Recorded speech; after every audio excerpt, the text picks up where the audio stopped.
नमस्कार दोस्तों, कैसे हैं आप सभी। मैं विष्णु कुमार आप सभी का अपने YouTube चैनल के इस वीडियो पर हार्दिक स्वागत करता हूं। दोस्तों, इस वीडियो में मैं आप लोगों को मैट्रिक बिहार बोर्ड एग्जाम 2025 से संबंधित सोशल साइंस वाले सब्जेक्ट से जुड़े हुए टोटल 200 VVI ऑब्जेक्टिव बताने वाला हूं, जो आप लोगों के फाइनल बोर्ड एग्जाम के लिए बहुत ही महत्वपूर्ण होने वाले हैं। दोस्तों, जो भी बच्चे आज 20 फरवरी को सेकेंड सिटिंग में सोशल साइंस का एग्जाम बिहार बोर्ड से देने वाले हैं, वे बच्चे इस वीडियो को ध्यान से देखेंगे।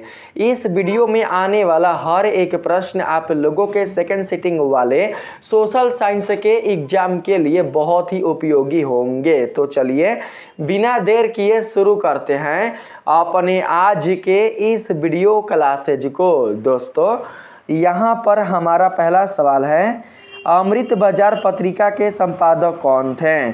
पूछा गया है आप लोगों से, अमृत बाजार पत्रिका के संपादक कौन थे। तो पहला का यहाँ पर राइट आंसर हो जाएगा मोतीलाल घोष। अमृत बाजार पत्रिका के संपादक मोतीलाल घोष थे। तो सही आंसर ऑप्शन नंबर ए होगा हमारा। 2 नंबर सवाल है, मराठा समाचार पत्र किस भाषा से संबंधित था। तो सही आंसर होगा 2 का अंग्रेजी। मराठा समाचार पत्र अंग्रेजी भाषा से संबंधित था। तो 2 का सही आंसर हम लोग ऑप्शन नंबर ए को ले लेंगे। याद रखेंगे, अंग्रेजी होगा। ठीक है, मराठा समाचार पत्र अंग्रेजी भाषा से संबंधित था। तो सही आंसर होगा अंग्रेजी। यहाँ पर 3 नंबर सवाल में कहा गया है, निम्न में से किस सिख गुरु का जन्म पटना में हुआ था। आप लोगों को उस सिख गुरु का नाम बताना है जिसका जन्म स्थान पटना में है। तो 3 का राइट आंसर होगा यहाँ पर 10वें। सिख के 10वें जो गुरु हैं उनका जन्म स्थान पटना में है। तो राइट आंसर 3 का ऑप्शन नंबर डी होगा हमारा। 4 नंबर सवाल में कहा गया है, बिहार बंगाल से कब अलग हुआ। बिहार बंगाल से 1912 में अलग हुआ था। तो सही आंसर ऑप्शन नंबर ए होगा। 5 नंबर सवाल है, भारत आने वाले प्रथम व्यापारी कौन थे। भारत आने वाले प्रथम व्यापारी पुर्तगाली थे। तो 5 का सही आंसर यहाँ पर ऑप्शन नंबर सी होगा। 6 नंबर सवाल है, उत्तरी एवं दक्षिणी वियतनाम का एकीकरण कब हुआ था। उत्तरी एवं दक्षिणी वियतनाम का एकीकरण 1975 ईस्वी में हुआ था। आप लोग याद करते चलेंगे। ठीक है। 7 नंबर सवाल है, दिसंबर 1929 में किस नदी के तट पर नेहरू जी द्वारा तिरंगा फहराया गया। तो सही आंसर 7 का हो जाएगा रावी नदी के तट पर। रावी नदी के तट पर ही दिसंबर 1929 में नेहरू जी के द्वारा तिरंगा फहराया गया था। तो राइट आंसर हमारा रावी नदी होगा। रावी नदी ऑप्शन नंबर सी 7 का बिल्कुल राइट आंसर होगा। 8 नंबर सवाल है, क्रांतिकारी नेता सूर्यसेन का उपनाम क्या था। क्रांतिकारी नेता सूर्यसेन का उपनाम मास्टर दा था। क्या था? मास्टर दा। 8 का right answer option number B होगा। 9 नंबर सवाल में कहा गया है, राष्ट्रीय जलमार्ग कहाँ स्थित है। राष्ट्रीय जलमार्ग स्थित है इलाहाबाद से हल्दिया तक। सही आंसर ऑप्शन नंबर बी होगा। इलाहाबाद से हल्दिया तक राष्ट्रीय जलमार्ग 1 स्थित है। तो सही आंसर हमारा ऑप्शन नंबर बी होगा। 10 नंबर सवाल है, निम्न में से कौन उपभोक्ता उद्योग है। तो यहाँ पर सही आंसर होगा चीनी उद्योग। 10 का करेक्ट आंसर होगा हमारा चीनी उद्योग। चीनी उद्योग ही उपभोक्ता उद्योग है। 11 नंबर सवाल में कहा गया है, गिर राष्ट्रीय उद्यान कहाँ स्थित है। गिर राष्ट्रीय उद्यान गुजरात राज्य में स्थित है। तो सही आंसर हमारा ऑप्शन नंबर डी होगा। 12 नंबर सवाल है, प्रथम पृथ्वी सम्मेलन कहाँ आयोजित हुआ। प्रथम पृथ्वी सम्मेलन आयोजित हुआ था बाबू रियो डी जेनेरियो में। सही आंसर ऑप्शन नंबर ए होगा। रियो डी जेनेरियो में प्रथम पृथ्वी सम्मेलन आयोजित हुआ था। तो सही आंसर हमारा ऑप्शन नंबर ए होगा। 13 नंबर सवाल है, निम्न में से कौन खरीफ फसल है। इन चारों में से कौन खरीफ फसल है। तो 13 का राइट आंसर होगा यहाँ पर कपास। कपास यहाँ पर बाबू खरीफ फसल है। ठीक है, यहाँ पर आप लोगों का खरीफ फसल कपास हो जाएगा, क्योंकि गेहूं है रबी फसल। तो 13 का सही आंसर हमारा ऑप्शन नंबर डी होगा। 14 नंबर सवाल में कहा गया है, बांध को आधुनिक भारत का मंदिर किसने कहा? बांध को आधुनिक भारत का मंदिर कहने वाले कौन थे? तो 14 का सही आंसर होगा पंडित नेहरू, यानी कि जवाहरलाल नेहरू। 14 का सही आंसर ऑप्शन नंबर बी होगा। 15 नंबर सवाल है, मरुस्थलीय मृदा कहाँ मिलती है? मरुस्थलीय मृदा मिलती है राजस्थान में। 15 का राइट आंसर होगा ऑप्शन नंबर बी। 16 नंबर सवाल है, भारत का सबसे छोटा रेलवे क्षेत्र कौन सा है? भारत का सबसे छोटा रेलवे क्षेत्र है उत्तरी पूर्वी रेलवे क्षेत्र। सही आंसर होगा ऑप्शन नंबर डी। उत्तरी पूर्वी रेलवे क्षेत्र ही भारत का सबसे छोटा रेलवे क्षेत्र है। तो राइट आंसर 16 का ऑप्शन नंबर डी होगा। 17 नंबर सवाल है, निम्न में से कौन लोकतंत्र का प्राण है? निम्न में से लोकतंत्र का प्राण किसे कहा जाता है? तो सही आंसर होगा 17 का ऑप्शन नंबर बाबू सी, राजनीतिक दल। राजनीतिक दल को ही लोकतंत्र का प्राण कहा जाता है। तो राइट आंसर हमारा ऑप्शन नंबर सी होगा। यहाँ पर 18 नंबर सवाल है, भारतीय कम्युनिस्ट पार्टी की स्थापना कब हुई? भारतीय कम्युनिस्ट पार्टी की स्थापना 1925 ईस्वी में हुई थी। तो सही आंसर ऑप्शन नंबर ए होगा। 1925 ईस्वी में ही भारतीय कम्युनिस्ट पार्टी की स्थापना हुई थी। 19 नंबर सवाल है, किसने कहा लोकतंत्र जनता का जनता के लिए तथा जनता के द्वारा शासन है? इसे कहने वाले कौन थे? तो 19 का सही आंसर होगा हमारा option number B, Abraham Lincoln. इसे कहने वाले कौन है? तो अब्राहम लिंकन। किसने कहा लोकतंत्र जनता का जनता के लिए तथा जनता के द्वारा शासन है? तो इसे कहने वाले हैं अब्राहम लिंकन। 19 का right answer option number B होगा। 20 नंबर सवाल में कहा गया है, भारत में कौन सी शासन प्रणाली है? भारत में कौन सी शासन प्रणाली है? तो सही आंसर यहाँ पर 20 का हो जाएगा संसदीय व्यवस्था। संसदीय व्यवस्था वाला ही शासन प्रणाली है। तो यहाँ पर correct answer option number D होगा। 21 नंबर सवाल में कहा गया है, भारत में वोट देने के लिए न्यूनतम आयु क्या है? भारत में वोट देने के लिए न्यूनतम आयु 18 वर्ष है। तो सही आंसर ऑप्शन नंबर बी होगा। आप सभी को पता भी होगा। 22 नंबर सवाल है, लोकतंत्र की सफलता की सबसे बड़ी चुनौती क्या है? लोकतंत्र की सफलता की सबसे बड़ी चुनौती का नाम क्या है? तो भ्रष्टाचार, अशिक्षा, जातिवाद। ये तीनों ही है। राइट आंसर 22 का ऑप्शन नंबर डी होगा। 23 नंबर सवाल है बाबू, भारत में राष्ट्रीय आपातकाल की घोषणा कब हुई थी? भारत में राष्ट्रीय आपातकाल की घोषणा हुआ था 1975 ईस्वी में। सही आंसर ऑप्शन नंबर ए होगा। सन 1975 ईस्वी में ही भारत में राष्ट्रीय आपातकाल की घोषणा हुई थी। तो 23 का राइट आंसर हमारा ऑप्शन नंबर ए होगा। 24 नंबर सवाल है, सुनामी प्रभावित क्षेत्र में मकानों का निर्माण कहाँ कराना चाहिए? जहाँ पर क्षेत्र सुनामी वाला होता है वहाँ पर मकानों का निर्माण कैसा कराना चाहिए? ठीक है, यानी कि किस स्थान पर कराना चाहिए? प्रश्न में कहा गया है, सुनामी प्रभावित क्षेत्र में, जो क्षेत्र सुनामी से प्रभावित है वहाँ पर मकानों का निर्माण कहाँ कराना चाहिए? आपको उस स्थान का नाम बताना है। तो 24 का यहाँ पर करेक्ट आंसर हो जाएगा हमारा सागर तट से दूर। ठीक है, क्योंकि बाबू सुनामी सागर में ही आते हैं। तो सुनामी से बचना है, सुनामी के प्रकोप से बचना है, सुनामी के प्रभाव से बचना है, सुनामी के जो उसके विनाशकारी जो प्रकोप होते हैं उससे अगर बचना है तो सागर तट से दूर ही क्या करना पड़ेगा? मकान बनवाना पड़ेगा। अन्यथा मकान क्या हो सकते हैं? मकान ध्वस्त हो सकते हैं या फिर बह सकते हैं। तो सही आंसर 24 का होगा यहाँ पर ऑप्शन नंबर बी। 25 नंबर सवाल है, समाजवादी अर्थव्यवस्था का गुण क्या है? समाजवादी अर्थव्यवस्था का गुण क्या है? तो 25 का यहाँ पर से आंसर होगा सामाजिक कल्याण। 25 का right answer option number C होगा। 26 नंबर सवाल है, विकसित देशों की आय में वृद्धि के लिए किस पद का प्रयोग होता है? आर्थिक विकास, आर्थिक वृद्धि, समावेशी विकास या इनमें से कोई नहीं। 26 का सही आंसर होगा समावेशी विकास। विकसित देशों की आय में वृद्धि के लिए समावेशी विकास पद का प्रयोग होता है। तो 26 का राइट आंसर होगा ऑप्शन नंबर सी। 27 नंबर सवाल है, निम्न में से कौन प्लास्टिक मुद्रा है? तो यहाँ पर 27 का राइट आंसर होगा बाबू आप लोगों का हो जाएगा 27 का करेक्ट आंसर यहाँ पर हो जाएगा डेबिट कार्ड। ठीक है, डेबिट कार्ड और एटीएम कार्ड ही प्लास्टिक मुद्रा है। तो राइट आंसर क्या होगा? ऑप्शन नंबर सी।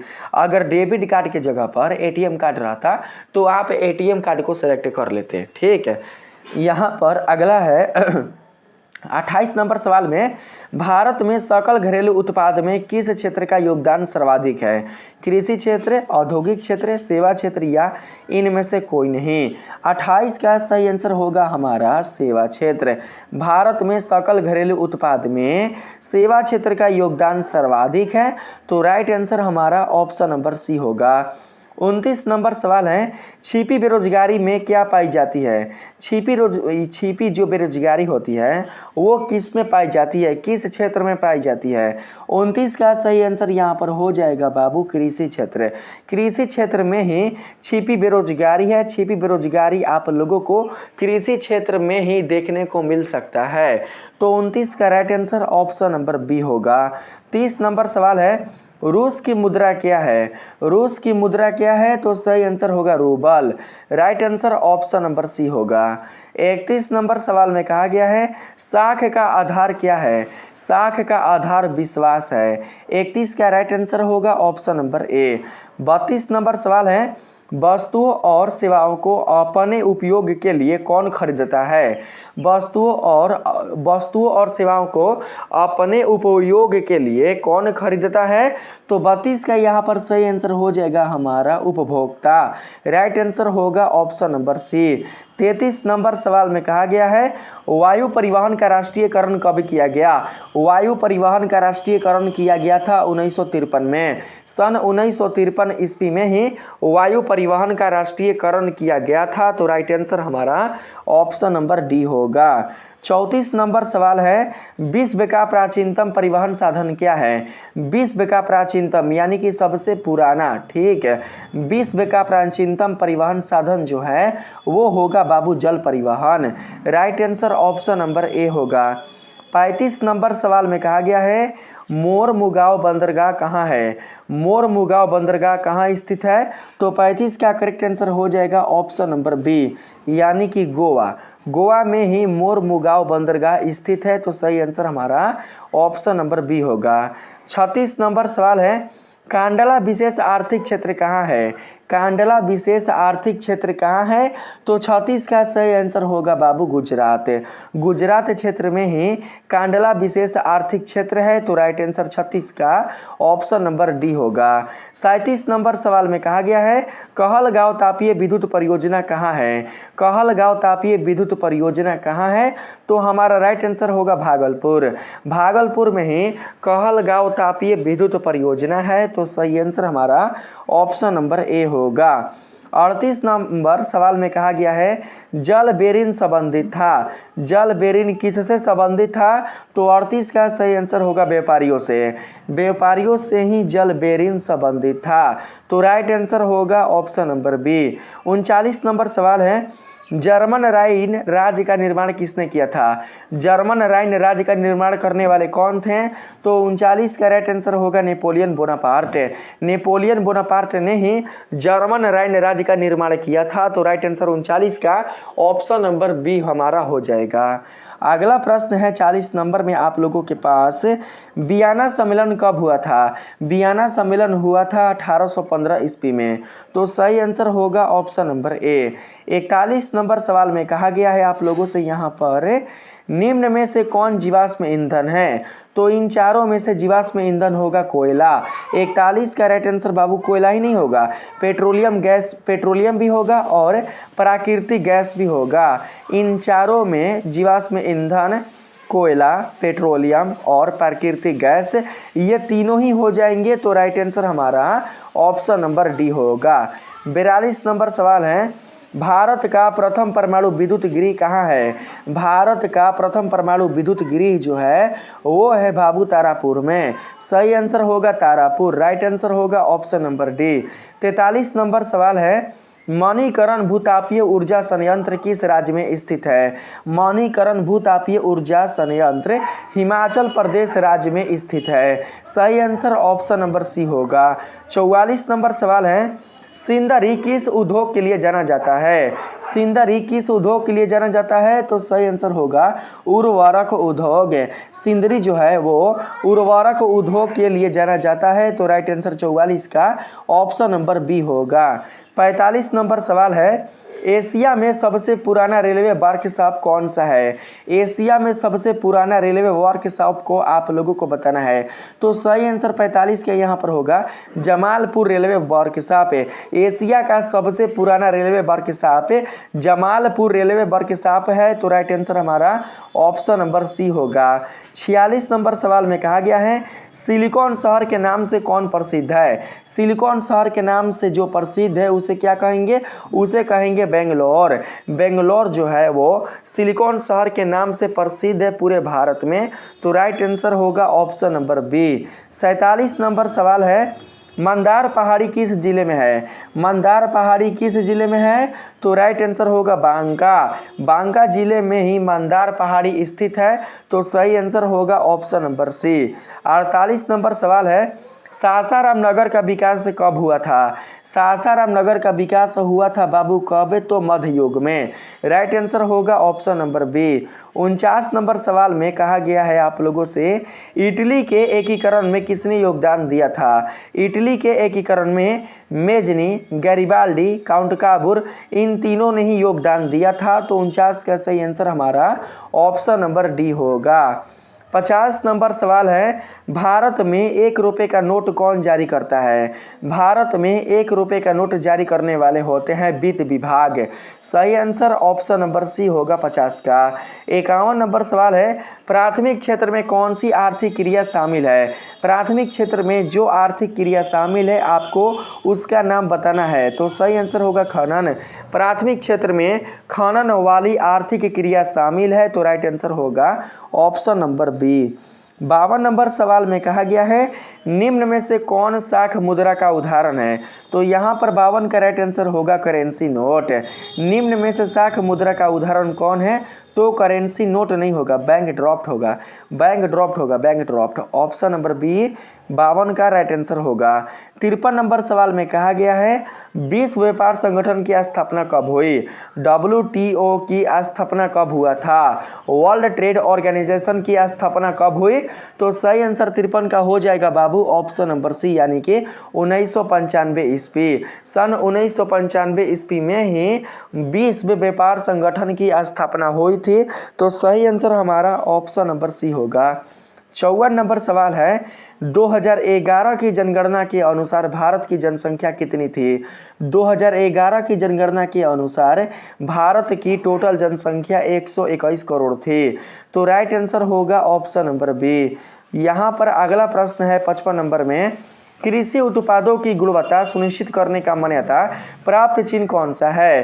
कृषि उत्पादों की गुणवत्ता, ठीक है, कृषि उत्पादों की गुणवत्ता सुनिश्चित करने का मान्यता प्राप्त चिन्ह इन चारों में से कौन है? तो सही आंसर 55 का हो जाएगा यहाँ पर हम लोगों का एग मार्क। क्या होगा? Egg mark. एग मार्क ही कृषि उत्पादों की गुणवत्ता सुनिश्चित करने का मान्यता प्राप्त चिन्ह है। तो राइट आंसर हमारा ऑप्शन नंबर सी होगा। 56 नंबर सवाल है केंद्रीय सांख्यिकी संगठन की स्थापना कब हुई? केंद्रीय सांख्यिकी संगठन की स्थापना कब हुआ था? तो 56 का राइट आंसर होगा 1950। सन 1950 ईस्वी में ही केंद्रीय सांख्यिकी संगठन की स्थापना हुई थी। 56 का बिल्कुल right answer option number A होगा।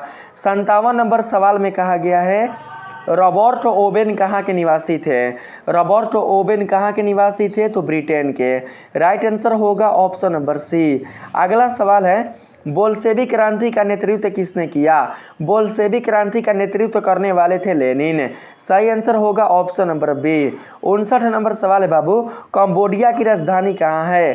कंबोडिया की राजधानी कहाँ है? तो राइट आंसर होगा नोम पेन। कंबोडिया की राजधानी नोम पेन है। 59 का राइट आंसर होगा यहाँ पर हमारा ऑप्शन नंबर बी। 60 नंबर सवाल में कहा गया है आप लोगों से किस कानून के विरोध में जलियांवाला बाग में सभा का आयोजन हुआ था? आप लोगों को उस कानून का नाम बताना है जिसके विरोध में जलियांवाला बाग में सभा का आयोजन हुआ था। तो 60 का करेक्ट आंसर यहाँ पर हो जाएगा हमारा बाबू रॉलेट एक्ट। रॉलेट एक्ट कानून के विरोध में ही जलियांवाला बाग में सभा का आयोजन हुआ था। तो right answer option number C होगा हमारा। 61 नंबर सवाल है, किनके अनुरोध पर महात्मा गांधी चंपारण आए थे? आपको उनका नाम बताना है जिनके अनुरोध पर महात्मा गांधी चंपारण आए थे। 61 का सही आंसर यहाँ पर होगा हमारा ऑप्शन नंबर ए, राजकुमार शुक्ल। राजकुमार शुक्ल के अनुरोध पर ही महात्मा गांधी चंपारण आए हुए थे, तो सही आंसर ऑप्शन नंबर ए होगा। 62 नंबर सवाल है, सरदार वल्लभ भाई पटेल को सरदार की उपाधि किस किसान आंदोलन के दौरान दी गई थी? तो यहाँ पर 62 का सही आंसर हो जाएगा हमारा ऑप्शन नंबर ए, बारदौली किसान आंदोलन के दौरान। राइट आंसर होगा बारदौली। बारदौली किसान आंदोलन के दौरान ही वल्लभ भाई पटेल को सरदार की उपाधि दी गई थी, तो सही आंसर होगा ऑप्शन नंबर ए। 63 नंबर सवाल में कहा गया है, फ्लाइंग शटल का आविष्कार किसने किया था? फ्लाइंग शटल का आविष्कार करने वाले कौन थे? तो 63 का सही आंसर होगा यहाँ पर जॉन के। कौन होगा? जॉन के। सही आंसर ऑप्शन नंबर सी होगा। 64 नंबर सवाल है, भारत में पहली जूट मिल कहाँ स्थापित की गई? भारत में पहला जूट मिल कहाँ स्थापित किया गया था? तो 64 का सही आंसर होगा यहाँ पर कलकत्ता। 64 का correct answer option number A होगा। 65 नंबर सवाल में कहा गया है, सूखा का कारण क्या है? सूखा का कारण क्या है? सूखा का कारण जो है वो होगा जल का अभाव। जल के कमी के कारण ही सूखा की उत्पत्ति होती है, सूखा की समस्या पैदा होती है, तो सही आंसर 65 का ऑप्शन नंबर ए होगा। 66 नंबर सवाल में आप लोगों से पूछा गया है, संचार का सबसे लोकप्रिय साधन कौन सा है? संचार का सबसे लोकप्रिय साधन कौन सा है? तो सार्वजनिक टेलीफोन। यहाँ पर 66 का सही आंसर होगा बाबू सार्वजनिक टेलीफोन नहीं, रेडियो होगा। रेडियो संचार का सबसे लोकप्रिय साधन होगा रेडियो। 66 का बिल्कुल सही आंसर होगा हमारा ऑप्शन नंबर डी। आप लोग याद रखेंगे, ठीक है बाबू। अगला सवाल है 67 नंबर में, इसमें कहा गया है, बाढ़ का प्रमुख कारण क्या है? बाढ़ का प्रमुख कारण है बाबू जल की अधिकता, नदी तल पर मलबों का निक्षेपण, मिट्टी का क्षय, ये तीनों होगा। 67 का राइट आंसर होगा बाबू ऑप्शन नंबर डी, ये तीनों ही बाढ़ के प्रमुख कारण है। 68 नंबर सवाल में कहा गया है, भूकंप संभावित क्षेत्रों में भवनों की आकृति कैसी होनी चाहिए? तो 68 का सही आंसर होगा यहाँ पर आयताकार। जहाँ पर भूकंप आता है, जो क्षेत्र भूकंप संभावित क्षेत्र है, वहाँ पर भवनों की आकृति, वहाँ पर मकानों की आकृति आयताकार होना चाहिए। 68 का सही आंसर होगा ऑप्शन नंबर डी। 69 नंबर सवाल में पूछा गया है आप लोगों से बाबू, यहाँ पर 69 नंबर सवाल में, भारत में सबसे बड़ा लौह अयस्क के उत्पादक राज्य कौन सा है? भारत में सबसे बड़ा लौह अयस्क के उत्पादक राज्य कौन सा है? तो 69 का सही आंसर होगा यहाँ पर हमारा ऑप्शन नंबर ए, यानी कि कर्नाटक। कर्नाटक ही भारत का सबसे बड़ा लौह अयस्क के उत्पादक राज्य है, तो right answer option number A होगा। 70 नंबर सवाल में कहा गया है, सीमेंट उद्योग का मुख्य कच्चा माल क्या है? सीमेंट उद्योग का मुख्य कच्चा माल है चूना पत्थर। Right answer option number A होगा। 71 नंबर सवाल में कहा गया है, भारत में कितने सार्वजनिक क्षेत्र के तेल परिष्करण केंद्र कार्य कर रहे हैं? भारत में कितने सार्वजनिक क्षेत्र के तेल परिष्करण केंद्र कार्य कर रहे हैं? तो 71 का करेक्ट आंसर हो जाएगा हमारा बाबू 18। सही आंसर होगा ऑप्शन नंबर सी 18। ठीक है, 18 परिष्करण केंद्र कार्य कर रहे हैं भारत में। सही आंसर 18 होगा। 72 नंबर सवाल है, हीराकुंड परियोजना किस नदी पर स्थित है? हीराकुंड परियोजना किस नदी पर स्थित है? तो सही आंसर होगा 72 का हमारा ऑप्शन नंबर ए, महानदी पर। महानदी पर ही हीराकुंड परियोजना स्थित है, तो राइट आंसर 72 का ऑप्शन नंबर ए होगा हमारा। अगला अगर हम सवाल में चलें तो इसमें पूछा गया है 73 नंबर के सवाल में, दक्षिण अफ्रीका के प्रथम अश्वेत राष्ट्रपति कौन थे? दक्षिण अफ्रीका के प्रथम अश्वेत राष्ट्रपति कौन थे? तो 73 का सही आंसर होगा यहाँ पर नेल्सन मंडेला। राइट आंसर क्या होगा? Nelson Mandela. Option number C 73 का बिल्कुल राइट आंसर होगा। 74 नंबर सवाल में कहा गया है आप लोगों से श्रीलंका कब आज़ाद हुआ। श्रीलंका कब आज़ाद हुआ था, तो 74 का राइट आंसर यहाँ पर हो जाएगा हमारा ऑप्शन नंबर दोस्तों 74 का करेक्ट आंसर हो जाएगा आप लोगों का 1948। 1948 ईस्वी में ही श्रीलंका आज़ाद हुआ था। तो correct answer option number B होगा। 75 नंबर सवाल है समता पार्टी का विलय किस राजनीतिक दल में हुआ। समता पार्टी का विलय किस राजनीतिक दल में हुआ, तो 75 का सही आंसर होगा यहाँ पर जनता दल यूनाइटेड। जनता दल यूनाइटेड राजनीतिक दल में ही समता पार्टी का विलय हुआ था। तो सही आंसर ऑप्शन नंबर सी होगा। 76 नंबर सवाल में कहा गया है निम्न में से कौन नगर निगम की आय का स्रोत नहीं है, तो 76 का सही आंसर होगा यहाँ पर आयकर। क्या होगा, आयकर। 76 का राइट आंसर होगा ऑप्शन नंबर बी, आयकर ही नगर निगम की आय का स्रोत नहीं है। तो right answer option number B होगा।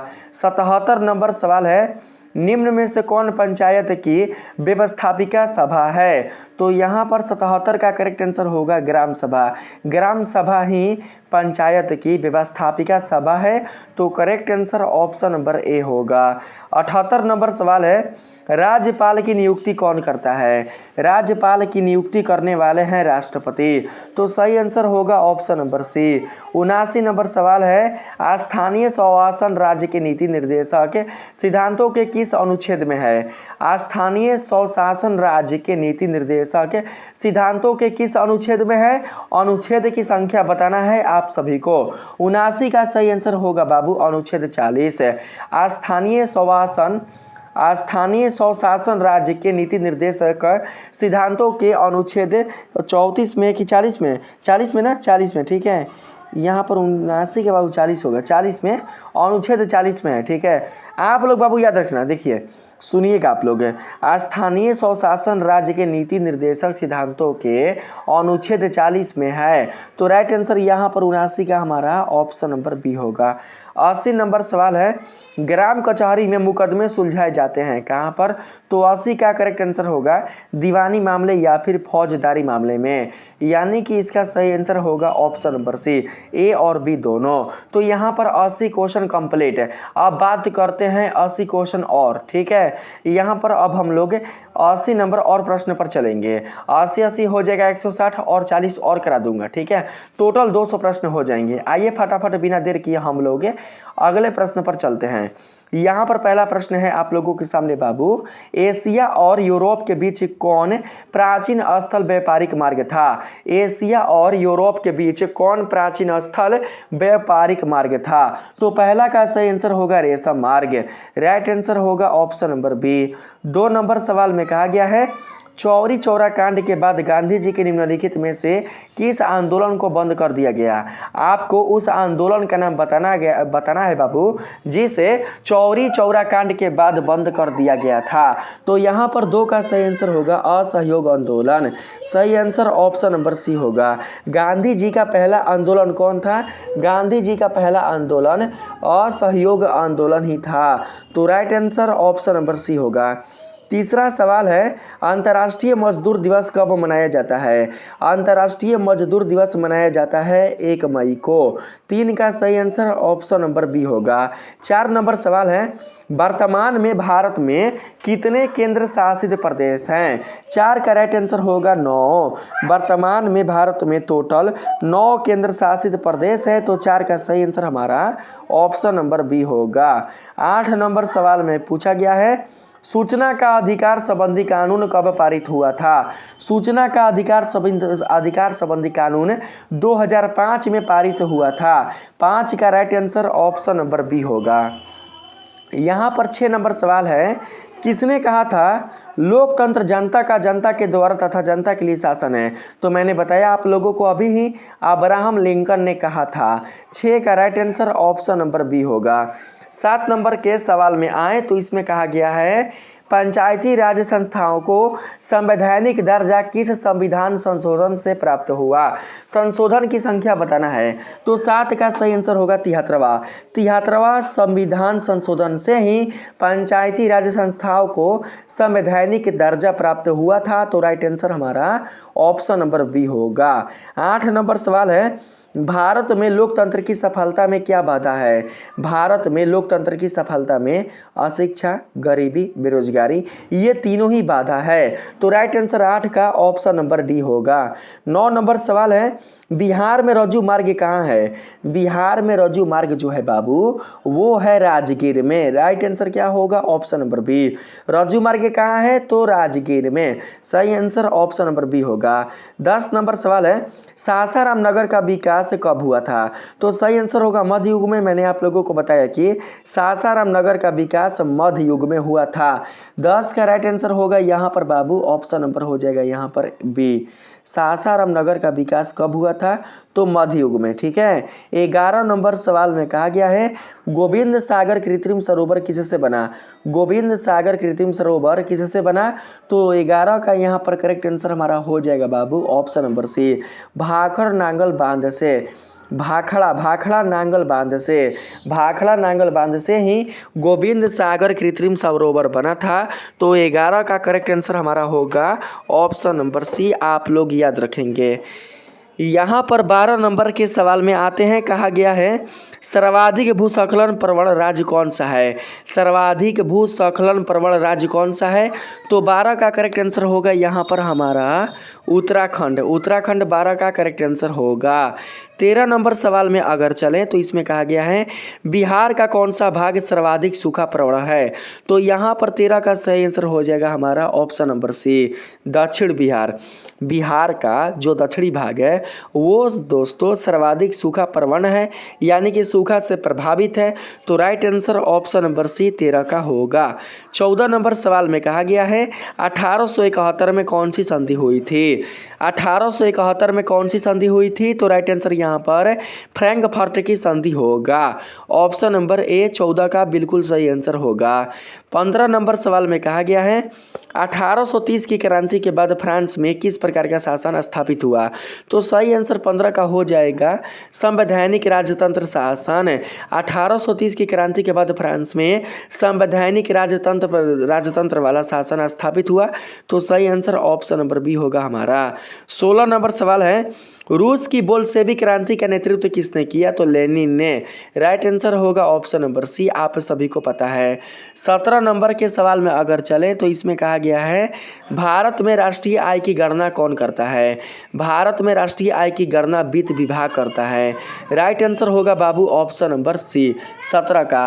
अगर हम राष्ट्रीय आय की गणना, भारत में राष्ट्रीय आय की गणना पूछा है ना, राष्ट्रीय आय की गणना बाबू करता है केंद्रीय सांख्यिकी संगठन। ऑप्शन नंबर ए बिल्कुल राइट आंसर होगा। 17 का ए होगा। ठीक है, आप लोग याद रखेंगे। 18 नंबर सवाल में कहा गया है, निम्न में से कौन पिछड़ा राज्य है? आप सभी को पता है कि निम्न में से पिछड़ा राज्य है हमारा बिहार। तो ऑप्शन नंबर डी बिल्कुल राइट आंसर होगा। याद रखेंगे ऑप्शन नंबर डी। 19 नंबर के सवाल में कहा गया है, आर्थिक क्रियाओं का क्या उद्देश्य है? आर्थिक क्रियाओं का जो उद्देश्य है वो है दोस्तों जीविकोपार्जन। Right answer option number D होगा। 20 नंबर सवाल में कहा गया है, भारत की राष्ट्रीय आय का सर्वप्रथम अनुमान किसने लगाया?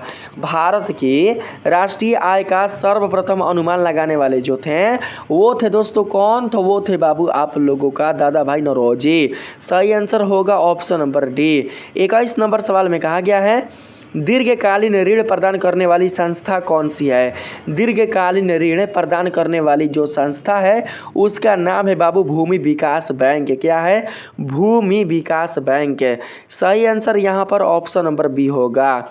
22 नंबर के सवाल में कहा गया है, उपभोक्ता अधिकार दिवस कब मनाया जाता है? उपभोक्ता अधिकार दिवस मनाया जाता है 15 मार्च को। सही आंसर 22 का ऑप्शन नंबर बी होगा। 23 नंबर के सवाल में कहा गया है, पंजाब में भूमि निम्नीकरण का मुख्य कारण क्या है? पंजाब में भूमि निम्नीकरण का मुख्य कारण है अति पशुचारण। सही आंसर ऑप्शन नंबर सी होगा 23 का। 24 नंबर के सवाल में कहा गया है, सोपानी कृषि कहाँ प्रचलित है? सोपानी कृषि बाबू प्रचलित है कहाँ पर? तो उत्तराखंड में, यानी कि उत्तरांचल में। सही आंसर होगा ऑप्शन नंबर डी। 25 नंबर सवाल में कहा गया है आप लोगों से, बिहार में प्रायः कैसी मिट्टी पाई जाती है? बिहार में जो मिट्टी पाई जाती है वो पाई जाती है जलोढ़। राइट आंसर होगा ऑप्शन नंबर सी। अगला सवाल है 26 नंबर में, आयुर्वेद का जनक किन्हें कहा जाता है? आयुर्वेद का जनक कहा जाता है चरक को। सही आंसर होगा ऑप्शन नंबर बी 26 का। 27 नंबर के सवाल में पूछा गया है आप सभी से, बिहार में कितने प्रतिशत क्षेत्र में वन है? बिहार के बाबू कितने प्रतिशत क्षेत्र में वन है? तो सही आंसर होगा 7%। बिहार के 7% प्रतिशत पर ही बाबू, यानी कि 7% में ही वन है। तो 27 का बिल्कुल राइट आंसर हमारा ऑप्शन नंबर डी होगा। अगला सवाल है 28 नंबर में, निम्न में से कौन लौह युक्त खनिज का उदाहरण है? तो यहाँ पर 28 का करेक्ट आंसर होगा हमारा मैग्नाइट। मैग्नाइट ही हमारा लौह युक्त खनिज का उदाहरण है, क्योंकि मैग्नाइट से लोहा का निष्कर्षण होता है। तो 28 का सही आंसर हमारा ऑप्शन नंबर ए होगा। 29 नंबर के सवाल में चले तो इसमें कहा गया है, सबसे घटिया कोयला कौन सा है? सबसे घटिया कोयला है पीट। तो राइट आंसर होगा ऑप्शन नंबर बी नहीं डी होगा, डी। अगला सवाल है 30 नंबर में, निम्न में से कौन रोपड़ फसल नहीं है? इन चारों में से कौन रोपड़ फसल नहीं है? तो 30 का सही आंसर होगा यहाँ पर बाबू धान बिल्कुल भी रोपड़ फसल नहीं है। अगला सवाल है 31 नंबर में, भारत की प्रमुख खदान फसल कौन है? भारत की प्रमुख खदान फसल कौन है? तो सही आंसर होगा धान। ऑप्शन नंबर डी 31 का राइट आंसर होगा। 32 नंबर के सवाल में आए तो इसमें कहा गया है, बिहार में कितना प्रतिशत कृषि क्षेत्र है? बिहार में 60% कृषि क्षेत्र है। 32 का सही आंसर क्या होगा? तो option number B. Option number B को याद रखेंगे। 33 नंबर सवाल है, निम्नांकित में कौन संचार सेवाओं का अंग है? तो 33 का यहाँ पर सही आंसर होगा इनमें से सभी। 33 का राइट आंसर क्या होगा बाबू? तो इनमें से सभी। संचार सेवाओं का जो अंग है वो समाचार पत्र, टेलीफोन और टेलीविजन, ये तीनों ही है। तो राइट आंसर हमारा ऑप्शन नंबर डी होगा। 34 नंबर के सवाल में कहा गया है, मानवीय पूंजी निर्माण का मुख्य घटक क्या है? मानवीय पूंजी निर्माण का मुख्य घटक जो है वो हो जाएगा इसमें से स्वास्थ्य सेवाएं, आवास, शिक्षा एवं प्रशिक्षण सभी। Right answer option number D होगा। 35 नंबर के सवाल में कहा गया है, वैश्वीकरण का क्या अर्थ है? वैश्वीकरण का अर्थ क्या है? तो यहाँ पर हमारा बाबू करेक्ट आंसर हो जाएगा 35 का ऑप्शन नंबर सी, विश्व अर्थव्यवस्था से सहयोग। वैश्वीकरण का अर्थ जो होता है वो होता है बाबू विश्व अर्थव्यवस्था से सहयोग। 35 का बिल्कुल राइट आंसर हमारा ऑप्शन नंबर सी होगा। 36 नंबर सवाल में कहा गया है, अर्थव्यवस्था के किस क्षेत्र से हरित क्रांति संभवित है? और संभवित नहीं, संबंधित है, संबंधित। अर्थव्यवस्था के उस क्षेत्र का नाम बताना है जिस क्षेत्र से हरित क्रांति संबंधित है। तो 36 का यहाँ पर सही आंसर होगा हमारा बाबू ऑप्शन नंबर ए, प्राथमिक क्षेत्र। प्राथमिक क्षेत्र से ही हरित क्रांति संबंधित है। तो राइट आंसर हमारा ऑप्शन नंबर ए होगा। 27 नंबर सवाल में कहा गया है, निम्नलिखित में से कौन सा संस्थान भारत में मुद्रा जारी करने के लिए अधिकृत है? तो 37 का करेक्ट आंसर हो जाएगा option number A, reserve bank of India. Option number A याद रखेंगे। अगला सवाल है, बिहार राज्य है, बिहार राज्य कैसा है? तो 38 का करेक्ट आंसर हो जाएगा यहाँ पर इनमें से कोई नहीं, नहीं उद्योग प्रधान, नहीं खनिज प्रधान और न ही कृषि प्रधान। तो सही आंसर होगा ऑप्शन नंबर डी। 39 नंबर सवाल में कहा गया है, निम्नलिखित में से कौन हमारे रहन सहन के स्तर को प्रभावित करता है? तो 39 का करेक्ट आंसर हो जाएगा ऑप्शन नंबर बाबू बी, राष्ट्रीय आय। निम्नलिखित में से हमारे रहन सहन के स्तर को प्रभावित करने वाला है राष्ट्रीय आय। तो 39 का सही आंसर क्या होगा? ऑप्शन नंबर बी आप लोग सेलेक्ट कर लीजिएगा। 40 नंबर सवाल में कहा गया है, बिहार में कितने जिले हैं? बिहार में 38 जिले हैं। Right answer option number D होगा। अगला सवाल है 41 नंबर में आप लोगों के सामने, संपूर्ण क्रांति का नेतृत्व किसने किया? संपूर्ण क्रांति का नेतृत्व करने वाले कौन थे? तो 41 का राइट आंसर होगा जवाहरलाल नेहरू नहीं जी, जयप्रकाश नारायण ने ही संपूर्ण क्रांति का नेतृत्व किया था। तो राइट आंसर यहाँ पर 41 का ऑप्शन नंबर डी होगा। 42 नंबर सवाल है, बांग्लादेश कब स्वतंत्र हुआ? बांग्लादेश कब स्वतंत्र हुआ था? तो 42 का करेक्ट आंसर हो जाएगा बाबू ऑप्शन नंबर सी, 1971 ईस्वी में। सन 1971 ईस्वी में बांग्लादेश बाबू क्या हुआ था? तो बांग्लादेश आज़ाद यानी कि स्वतंत्र हुआ था। तो राइट आंसर होगा ऑप्शन नंबर सी। अगला सवाल है 73 नंबर में, भारत में किस राज्य में सर्वप्रथम पंचायती राज्य की शुरुआत हुई? आपको भारत के उस राज्य का नाम बताना है जहां सर्वप्रथम यानी कि सबसे पहले पंचायती राज्य की शुरुआत हुई थी। 43 का करेक्ट आंसर हो जाएगा यहाँ पर ऑप्शन नंबर ए यानी कि राजस्थान। भारत के राजस्थान राज्य में ही सबसे पहले पंचायती राज्य की शुरुआत हुई। तो सही आंसर होगा ऑप्शन नंबर ए। अगला सवाल है 44 नंबर में, निम्नलिखित में से कौन केंद्र शासित प्रदेश है? यहाँ पर केंद्र शासित प्रदेश का नाम बताना है। तो बताएंगे आप लोग 44 का सही आंसर क्या होगा? 44 का यहाँ पर सही आंसर होगा हमारा चंडीगढ़। चंडीगढ़ क्या होगा? चंडीगढ़ एक प्रकार का केंद्र शासित प्रदेश होगा। तो 44 का बिल्कुल right answer option number C होगा। 45 नंबर सवाल में है, संघ सरकार का उदाहरण कौन है? इन चारों में से संघ सरकार का उदाहरण कौन है आप लोग बताएंगे। तो 45 का करेक्ट आंसर होगा यहाँ पर अमेरिका, भारत, कनाडा, ये तीनों ही। संघ सरकार का उदाहरण अमेरिका, भारत, कनाडा, ये तीनों ही हो जाएंगे। तो 45 का सही आंसर ऑप्शन नंबर डी होगा। 46 नंबर सवाल में कहा गया है, भारत का केंद्रीय बैंक कौन है? भारत का जो केंद्रीय बैंक है वो है बाबू reserve bank of India.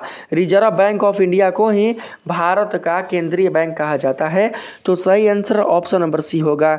47 number सवाल है, कृषि उत्पादों के मानकीकरण के लिए किस मानक का प्रयोग किया जाता है? तो मैंने आप लोगों को बताया एगमार्क। 47 का सही आंसर होगा यहाँ पर ऑप्शन नंबर बाबू सी की बी एगमार्क। राइट आंसर होगा ऑप्शन नंबर बी। 48 नंबर सवाल में कहा गया है, निम्न में से कौन प्राथमिक क्षेत्र से संबंधित है? तो यहाँ पर 48 का सही आंसर होगा हमारा कृषि क्षेत्र। कृषि क्षेत्र ही हमारा प्राथमिक क्षेत्र से संबंधित है। तो 48 का बिल्कुल सही आंसर ऑप्शन नंबर सी होगा।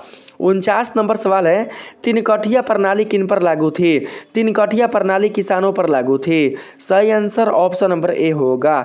50 नंबर सवाल है, जलियांवाला बाग हत्याकांड की जांच के लिए सरकार ने किस समिति का गठन किया था?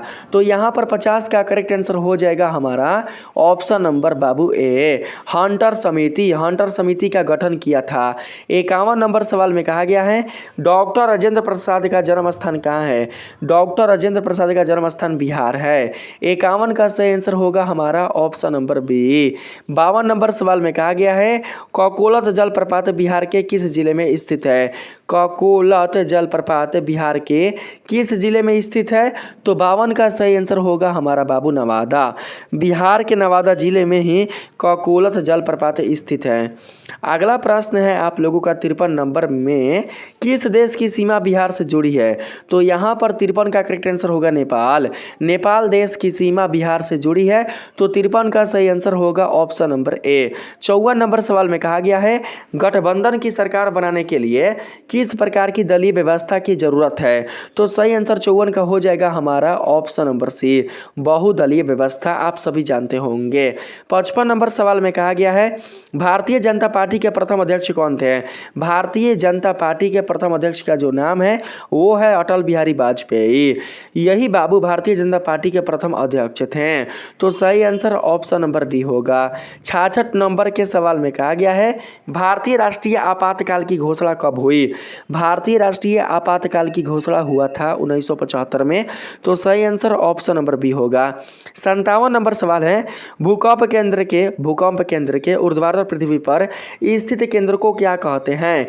तो 57 का सही आंसर होगा अधिकेंद्र। भूकंप केंद्र के ऊर्ध्वाधर यानी कि लंबवत पृथ्वी पर स्थित केंद्र को अधिकेंद्र कहा जाता है।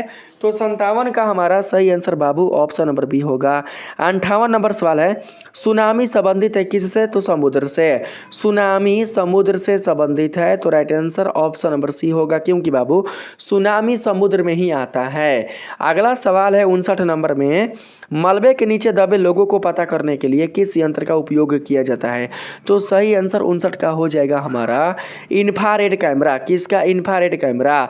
मलबे के अंदर, मलबे के नीचे जो लोग दब जाते हैं उनका पता करने हेतु इंफ्रारेड कैमरा यंत्र का प्रयोग किया जाता है। तो करेक्ट आंसर होगा ऑप्शन नंबर सी। अगला प्रश्न है 60 नंबर में, निम्नलिखित में कौन प्राकृतिक आपदा है? तो यहाँ पर सही आंसर होगा बाबू हमारा भूकंप। भूकंप ही प्राकृतिक आपदा है। तो 60 का बिल्कुल राइट आंसर होगा ऑप्शन नंबर सी। आते हैं 61 नंबर में, इसमें कहा गया है निम्न में से कौन खरीफ की फसल है? खरीफ की फसल हो जाएगा धान। 61 का राइट आंसर होगा बाबू ऑप्शन नंबर डी। अगला प्रश्न है आप लोगों का 62 नंबर में, ऑपरेशन फ्लड क्या है? ऑपरेशन जो फ्लड है बाबू वो हो जाएगा डेयरी विकास। तो राइट आंसर 62 का हो जाएगा ऑप्शन नंबर बी। अगला प्रश्न है 63 नंबर में, रिजर्व बैंक ऑफ इंडिया की स्थापना कब हुई? रिजर्व बैंक ऑफ इंडिया की स्थापना हुआ था कब? तो बाबू 1935 ईस्वी में। सही आंसर ऑप्शन नंबर बी होगा। 64 नंबर सवाल में कहा गया है भारत में पहली सूती मिल कहाँ स्थापित की गई? तो 64 का सही आंसर होगा यहाँ पर मुंबई। मुंबई में ही भारत में पहली सूती मिल स्थापित किया गया था। तो right answer option number B होगा। अगला सवाल है 65 नंबर में, जर्मनी के एकीकरण के लिए कौन उत्तरदायी था? तो राइट आंसर 65 के यहाँ पर हो जाएगा ऑप्शन नंबर बी यानी कि बिस्मार्क। बिस्मार्क ही जर्मनी के एकीकरण के लिए उत्तरदायी थे। तो right answer option number B होगा 65 का। 66 नंबर सवाल में कहा गया है फ्रैंकफर्ट की संधि किस वर्ष हुई थी? फ्रैंकफर्ट की संधि किस वर्ष हुई थी? तो 66 का करेक्ट आंसर होगा हमारा 1871। सन 1871 ईस्वी में ही फ्रैंकफर्ट की संधि हुई थी। तो 66 का करेक्ट आंसर हमारा हो जाएगा ऑप्शन नंबर डी। अगला सवाल है 67 नंबर में, सेफ्टी लैंप का आविष्कार किसने किया? सेफ्टी लैंप का आविष्कार करने वाले कौन थे? तो यहाँ पर 67 का करेक्ट आंसर हो जाएगा बाबू हमारा हम्फ्री डेवी। हम्फ्री डेवी ने ही सेफ्टी लैंप का आविष्कार किया था। तो right answer option number A होगा। अगला सवाल है भारत छोड़ो आंदोलन का प्रसिद्ध नारा क्या था? भारत छोड़ो आंदोलन का प्रसिद्ध नारा क्या था? तो 68 का सही आंसर यहाँ पर हो जाएगा हमारा बाबू करो या मरो। सही आंसर ऑप्शन नंबर बी होगा। जिनको देने वाले कौन है? महात्मा गांधी। अगला सवाल है 69 नंबर में, समाजवादियों की बाइबल किसे कहा जाता है? समाजवादियों की बाइबल कहा जाता है दास कैपिटल नाम के ग्रंथ को। सही आंसर होगा ऑप्शन नंबर बी। 70 नंबर सवाल में कहा गया है भारत राष्ट्रीय कांग्रेस की स्थापना कब हुई? भारत राष्ट्रीय कांग्रेस की स्थापना हुआ था बाबू 1885 ईस्वी में। सही आंसर 70 का ऑप्शन नंबर बी होगा। 71 नंबर सवाल में कहा गया है गांधी जी ने भारत में सत्याग्रह का पहला प्रयोग कहाँ किया था? आपको उस स्थान का नाम बताना है जहाँ गांधी जी ने भारत में सत्याग्रह का पहला प्रयोग किया था। तो राइट आंसर होगा चंपारण में। चंपारण में ही गांधी जी ने भारत में सत्याग्रह का पहला प्रयोग किया था। तो 71 का बिल्कुल राइट आंसर हमारा बाबू ऑप्शन नंबर ए होगा। अगला प्रश्न है 72 नंबर में, मुद्रण का आविष्कार कहाँ हुआ था? तो राइट आंसर होगा चीन में। सही आंसर होगा चीन। अगला सवाल है 73 नंबर में, भारत में सबसे लंबा बांध कौन सा है? भारत में सबसे लंबा जो बांध है वो है बाबू हीराकुंड बांध। 73 का सही आंसर हो जाएगा हमारा ऑप्शन नंबर बी। अगला सवाल है 74 में, किस खनिज को उद्योगों की जननी कहा जाता है? तो इसका राइट आंसर होगा बाबू लोहा। लोहा को ही उद्योगों की जननी कहा जाता है। तो करेक्ट आंसर हमारा ऑप्शन नंबर सी होगा। अगले नंबर सवाल में कहा गया है सर्वोत्तम कोयले का प्रकार कौन सा है? सर्वोत्तम कोयले का प्रकार बाबू एंथ्रासाइट है। राइट आंसर होगा ऑप्शन नंबर ए। 76 नंबर सवाल में कहा गया है गंडक परियोजना क्या है? गंडक परियोजना क्या है? तो 76 का बिल्कुल राइट आंसर हो जाएगा हमारा बाबू वाल्मीकि नगर। यहाँ पर बोला गया है गंडक परियोजना कहाँ है? गंडक परियोजना कहाँ है? गंडक परियोजना है बाबू वाल्मीकि नगर में। 76 का सही आंसर हो जाएगा ऑप्शन नंबर बी। आप लोग याद रखेंगे। अगला सवाल है 77 नंबर में, निम्न राज्यों में से किस में सर्वाधिक वन क्षेत्र है? तो 77 का करेक्ट आंसर हो जाएगा मध्य प्रदेश। मध्य प्रदेश राज्य में ही सर्वाधिक वन क्षेत्र है। तो 77 का right answer option number A होगा। 78 नंबर सवाल है कहलगांव तापीय विद्युत परियोजना कहाँ स्थित है? तो सही आंसर 78 का हो जाएगा हमारा भागलपुर जिला में। कहाँ पर? भागलपुर जिला में। सही आंसर ऑप्शन नंबर ए होगा 78 का। 79 नंबर सवाल है बाबू, सूखे के लिए उत्तरदायी कारक कौन सा है? सूखे के लिए उत्तरदायी कारक कौन सा है? तो 79 का करेक्ट आंसर हो जाएगा यहाँ पर वर्षा की कमी। वर्षा की कमी के कारण ही सूखा पड़ जाता है, अकाल पड़ जाता है। राइट आंसर बाबू ऑप्शन नंबर ए होगा। बहुत ही आसान क्वेश्चन था। अगला सवाल है 80 नंबर में, बिहार में कौन सा क्षेत्र बाढ़ प्रवण है, यानी कि बाढ़ से प्रभावित है? तो यहाँ पर 80 का सही आंसर होगा हमारा उत्तरी बिहार। कौन सा बिहार? उत्तरी बिहार। उत्तरी बिहार ही बिहार से प्रभावित क्षेत्र है। तो राइट आंसर हमारा ऑप्शन नंबर डी हो जाएगा। तो मैंने इस वीडियो में आप लोगों को 160 प्रश्न कवर करा दिया है।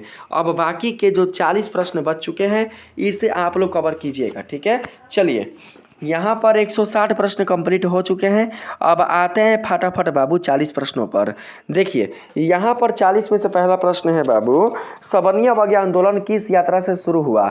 तो सही आंसर यहाँ पर होगा दांडी। पहला का करेक्ट आंसर क्या होगा हमारा? पहला का करेक्ट आंसर होगा बाबू दांडी। दांडी यात्रा से ही सबनिया अवज्ञा आंदोलन शुरू हुआ था। तो करेक्ट आंसर होगा ऑप्शन नंबर सी। अगला सवाल है 2 नंबर में, जलियांवाला बाग हत्याकांड कब हुआ? तो इसका राइट आंसर होगा बाबू 13 अप्रैल सन 1919। सही आंसर होगा ऑप्शन नंबर ए। अगला सवाल है 3 नंबर में, वेदों की ओर लौटो किसने नारा दिया था? वेदों की ओर लौटो ये नारा किसका है? तीसरा का सही आंसर होगा Swami Dayanand Saraswati. Option number C 3 का राइट आंसर होगा। अगला सवाल है 4 नंबर में, किसने कहा बिहार के विकास के बिना भारत का विकास संभव नहीं है? तो सही आंसर 4 का हो जाएगा doctor APJ Abdul Kalam. Correct answer बाबू 4 का ऑप्शन नंबर ए होगा। 5 नंबर के सवाल में कहा गया है, बोलबिया में जन संघर्ष का मुख्य कारण क्या था? बोलबिया में जन संघर्ष का मुख्य कारण क्या था? तो 5 का करेक्ट आंसर होगा हमारा बाबू पानी की कीमत में वृद्धि। यहाँ पर ऑप्शन नंबर ए बिल्कुल सही आंसर होगा। 6 नंबर सवाल है, Tata iron and steel company की स्थापना कब की गई? 6 का बिल्कुल सही आंसर होगा 1907 ईस्वी में। सन 1907 ईस्वी में ही Tata iron and steel company की स्थापना की गई थी। तो सही आंसर बाबू ऑप्शन नंबर बी होगा।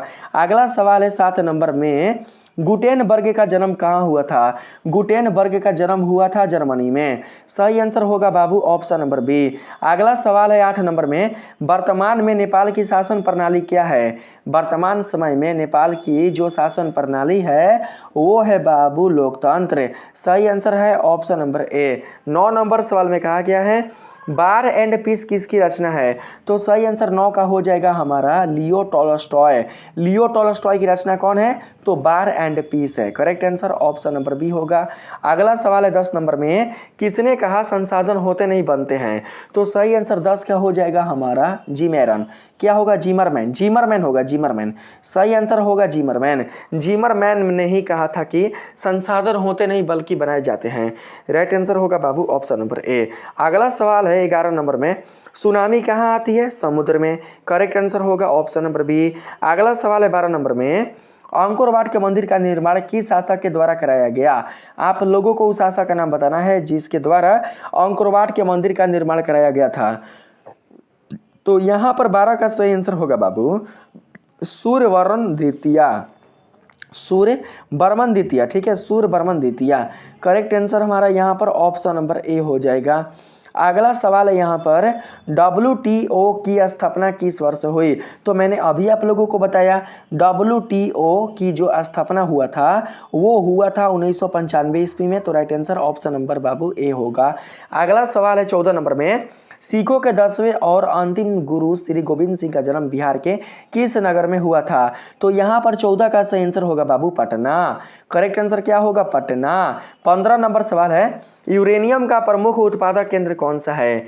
यूरेनियम का प्रमुख उत्पादक केंद्र कौन सा है? तो 15 का सही आंसर हो जाएगा हमारा option number D Jaduguda. Jaduguda याद रखिएगा, जादूगोड़ा ही यूरेनियम धातु का, यूरेनियम तत्व का प्रमुख उत्पादक केंद्र है। तो correct answer option number D होगा। अगला सवाल है, नई आर्थिक नीति में किसे सम्मिलित नहीं किया गया है? तो यहाँ पर 16 का हमारा सही आंसर होगा नियंत्रित अर्थव्यवस्था को। Correct answer option number A होगा। 17 नंबर सवाल में कहा गया है निम्न में से कौन बीमारू राज्य है, तो 17 का सही आंसर हो जाएगा हमारा option number D, Bihar, Madhya Pradesh, Orissa, ये तीनों ही बीमारू राज्य है। तो 17 का करेक्ट आंसर हमारा ऑप्शन नंबर डी होगा, ना कि केवल बिहार होगा। 18 नंबर के सवाल में कहा गया है भारतीय संविधान के अनुच्छेद 19 में देश के सभी नागरिकों को कौन सा मूल अधिकार दिया गया है, आपको उस अधिकार का नाम बताना है। तो हमारा 18 का सही आंसर हो जाएगा बाबू ऑप्शन नंबर ए, स्वतंत्रता का अधिकार। भारतीय संविधान के अनुच्छेद 19 में देश के सभी नागरिकों को ही स्वतंत्रता का मूल अधिकार है। तो correct answer option number A होगा। अगला सवाल है 19 नंबर में निम्न में से किसको प्राथमिक क्षेत्र कहा जाता है, तो राइट आंसर होगा 19 का बाबू कृषि क्षेत्र। यहाँ पर 19 का correct answer option number B होगा। अगला सवाल है 20 नंबर में टीपू सुल्तान शासक कहाँ के थे, टीपू सुल्तान कहाँ के शासक थे, तो 20 का सही आंसर होगा मैसूर। मैसूर के शासक कौन थे, तो टीपू सुल्तान। अगला सवाल 21 नंबर में सांप्रदायिक राजनीति आधारित होती है किस पर, धर्म पर, जाति पर, क्षेत्र पर। 21 का सही आंसर हो जाएगा यहाँ पर बाबू आप लोगों का धर्म पर। सांप्रदायिक राजनीति धर्म पर आधारित होती है। तो correct answer option number A होगा। अगला सवाल है 22 नंबर में पंचायती राज व्यवस्था सर्वप्रथम किस राज्य में लागू किया गया, तो यहाँ पर 22 का करेक्ट आंसर हो जाएगा हमारा राजस्थान। राजस्थान राज्य में ही पंचायती राज व्यवस्था सबसे पहले लागू किया गया। तो यहाँ पर सही आंसर ऑप्शन नंबर ए होगा, जो कि मैंने आप लोगों को बता दिया है इसी वीडियो में। अगला सवाल है 23 नंबर में राजनीतिक दलों की मान्यता और उसके चिन्ह किसके द्वारा प्रदान किया जाता है, तो 23 का सही आंसर होगा बाबू हमारा इलेक्ट्रॉनिक्स आयोग के द्वारा। किसके द्वारा, इलेक्ट्रॉनिक्स आयोग के द्वारा। 23 का बिल्कुल राइट आंसर होगा ऑप्शन नंबर सी। ठीक है, 24 नंबर सवाल है भारत का राष्ट्रीय पक्षी कौन है, भारत का राष्ट्रीय पक्षी है मोर। करेक्ट आंसर होगा ऑप्शन नंबर सी। अगला सवाल है संचार का सबसे लोकप्रिय साधन है, संचार का सबसे लोकप्रिय साधन मैंने अभी बताया रेडियो है। तो 25 का बाबू करेक्ट आंसर होगा हमारा क्या, तो रेडियो। रेडियो रेडियो याद रखेंगे। ठीक है, यहाँ पर अगला अगर हम देखें लोकप्रिय पूछा है बाबू, जानते हैं आप लोग परीक्षा में क्या कीजिएगा, अब तो रेडियो बिल्कुल भी नहीं चल रहा है, आप लोग परीक्षा में मोबाइल मारना, मोबाइल देखिए मोबाइल मारिएगा, मोबाइल नहीं रहेगा, मोबाइल नहीं रहेगा तब रेडियो मारना। अगर मोबाइल है और रेडियो भी है तो मोबाइल आप लोग मारना। देखिए उस वाले क्वेश्चन में बाबू मोबाइल नहीं था, रेडियो था, सार्वजनिक टेलीफोन था, लेकिन मोबाइल नहीं था। ठीक है, तो यहाँ पर बाबू रेडियो के साथ साथ क्या है, रेडियो के साथ साथ मोबाइल है। तो यहाँ पर हमारा करेक्ट आंसर होगा ऑप्शन नंबर बी। संचार का सबसे लोकप्रिय साधन अगर कोई बन चुका है तो वो बन चुका है मोबाइल। तो करेक्ट आंसर हो जाएगा 25 का ऑप्शन नंबर बी। अगला सवाल है 26 नंबर में अंतर्राष्ट्रीय महिला दिवस किस तिथि को मनाया जाता है, अंतर्राष्ट्रीय महिला दिवस मनाया जाता है बाबू 8 मार्च को। Right answer option number B होगा। अगला सवाल है योजना आयोग को भंग कर कौन सा आयोग बना, तो 27 का सही आंसर हो जाएगा नीति आयोग। 27 का बिल्कुल right answer option number A होगा। अगला सवाल है 28 नंबर में बाबू लोकतंत्र की सफलता निर्भर करती है किस पर, तो 28 का सही आंसर होगा हमारा नागरिकों की विवेकपूर्ण सहभागिता पर। क्या होगा, नागरिकों की विवेकपूर्ण सहभागिता पर। 28 का बिल्कुल right answer option number C होगा। 29 नंबर सवाल है भारतीय जनता पार्टी की स्थापना कब हुई, भारतीय जनता पार्टी की स्थापना कब हुई थी, तो 29 का सही आंसर होगा 1980। सन 1980 ईस्वी में ही भारतीय जनता पार्टी की स्थापना हुई थी। तो 29 का करेक्ट आंसर होगा बाबू ऑप्शन नंबर बी। 30 नंबर सवाल है सूचना का अधिकार अधिनियम कानून कब लागू हुआ, सूचना का अधिकार अधिनियम कानून कब बनाया गया, तो बाबू यहाँ पर 30 का सही आंसर हो जाएगा हमारा ऑप्शन नंबर बी 2005 में। ऑप्शन नंबर बी देखिए सूचना का अधिकार अधिनियम कानून बनाया गया नहीं बल्कि लागू हुआ, बनाया गया लागू हुआ दोनों में अंतर है। ठीक है बाबू, लागू हुआ था 2005 में, तो सही आंसर होगा ऑप्शन नंबर बी। अगले सवाल में चलते हैं। 10 कुछ सवाल और बच चुका है। ठीक है, वीडियो को लाइक करते चलिएगा। अगर आपने वीडियो को लाइक नहीं किया है तो वीडियो को जरूर से लाइक कर दीजिएगा। ठीक है, बिल्कुल भी आप लोगों के पास समय नहीं है, आप दोस्तों घर में हैं, छत पर हैं या सेंटर के बाहर हैं या दोस्तों आप ट्रेवल कर रहे हैं, कहीं पर भी क्यों ना हो, अगर आप लोग दोस्तों मोबाइल लिए हैं, आपके पास हेडफोन है तो हेडफोन लगाकर मोबाइल ओपन करके आप लोग इस वीडियो को देखिए। ठीक है, 31 नंबर सवाल है निम्नलिखित नदियों में से किसे बिहार का शोक कहा जाता है, तो गंगा गंगा गंगा गंगा गंगा गंगा नहीं जी, कोसी नदी, कौन नहीं जानता है। यहाँ पर 32 नंबर सवाल है, बृहद क्षेत्र में जल की उपस्थिति के कारण ही पृथ्वी को कहा जाता है नीला ग्रह। राइट आंसर होगा बाबू ऑप्शन नंबर बी। अगला सवाल है 33 नंबर में, प्राथमिक ऊर्जा का उदाहरण कौन सा नहीं है। तो सही आंसर यहाँ पर हो जाएगा हमारा प्राथमिक ऊर्जा का उदाहरण निम्नलिखित में कौन सा नहीं है। तो 33 का सही आंसर हो जाएगा यहाँ पर बाबू विद्युत, ऑप्शन नंबर बी बिल्कुल राइट आंसर होगा। अगला सवाल है 34 नंबर में, भारत में वित्तीय वर्ष होता है। भारत में वित्तीय वर्ष 1 अप्रैल से 31 मार्च तक होता है। Right answer option number C होगा। अगला सवाल है 35 नंबर में, इनमें से कौन सा संस्थागत वित्त का साधन है। इन चारों में से कौन सा संस्थागत वित्त का साधन है। तो 35 का राइट आंसर होगा यहाँ पर व्यावसायिक बैंक, ऑप्शन नंबर सी 35 का सही आंसर होगा। 36 नंबर सवाल है, संजय गांधी जैविक उद्यान किस नगर में स्थित है। तो 36 का सही आंसर हो जाएगा पटना, ऑप्शन नंबर डी बिल्कुल राइट आंसर होगा। अगला सवाल है, निम्नलिखित उद्योगों में से कौन सी कृषि पर आधारित उद्योग नहीं है। तो सही आंसर होगा सीमेंट। 37 का करेक्ट आंसर होगा बाबू ऑप्शन नंबर बी। अगला सवाल है 38 नंबर में, सौर ऊर्जा निम्नलिखित में से कौन सा संसाधन है। तो इसमें दोस्तों आपका करेक्ट आंसर होगा नवीकरणीय। सौर ऊर्जा एक प्रकार का नवीकरणीय संसाधन है। तो यहाँ पर हमारा करेक्ट आंसर होगा बाबू ऑप्शन नंबर बी। अगला सवाल है 39 नंबर में, चावल है। चावल एक बाबू खरीफ फसल है। तो 39 का सही आंसर ऑप्शन नंबर ए होगा। 40 नंबर सवाल में कहा गया है, राष्ट्रीय विकास परिषद का गठन कब हुआ था। 40 का करेक्ट आंसर होगा 1952। सन 1952 ईस्वी में ही राष्ट्रीय विकास परिषद का गठन हुआ था। तो 40 का बिल्कुल राइट आंसर बाबू ऑप्शन नंबर सी होगा। तो इस वीडियो में मैंने आप लोगों को आपके सोशल साइंस से संबंधित टोटल 200 ऑब्जेक्टिव प्रश्न बताया है, जो आप लोगों के सेकंड सिटिंग में होने वाले सोशल साइंस के एग्जाम के लिए बहुत ही उपयोगी होंगे। ये दोस्तों अंतिम वीडियो है आप सभी का। आप लोगों ने अगर इस वीडियो को अच्छे से देख लिया है, इसमें आने वाले हर एक प्रश्न को बढ़िया से पढ़कर उसके उत्तर को याद कर लिया है, तो बाबू आपका सेकंड सिटिंग का जो एग्जाम है सोशल साइंस का, वो बहुत ही अच्छा से जाएगा। जितने भी सारे बच्चे होंगे जिनका सेकंड सिटिंग में एग्जाम पड़ा है, वे सभी बच्चे इस वीडियो को ध्यान से देख लेंगे। जिन बच्चों ने नहीं देखा है उन बच्चों तक इस वीडियो को शेयर कर देंगे। मेरे तरफ से आप लोगों के सोशल साइंस वाले एग्जाम के लिए खूब सारी हार्दिक शुभकामनाएं। आप लोग बहुत ही अच्छे से परीक्षा देकर आए, आप लोगों का एग्जाम बहुत ही अच्छे से संपन्न हो। दोस्तों जब मैं सोशल साइंस का आंसर की बताऊंगा तो आप लोग उसमें बताइएगा कि आप लोगों का एग्जाम कैसा गया है। मिलते हैं दोस्तों फिर से एक नए वीडियो के साथ, तब तक के लिए आप सभी को धन्यवाद।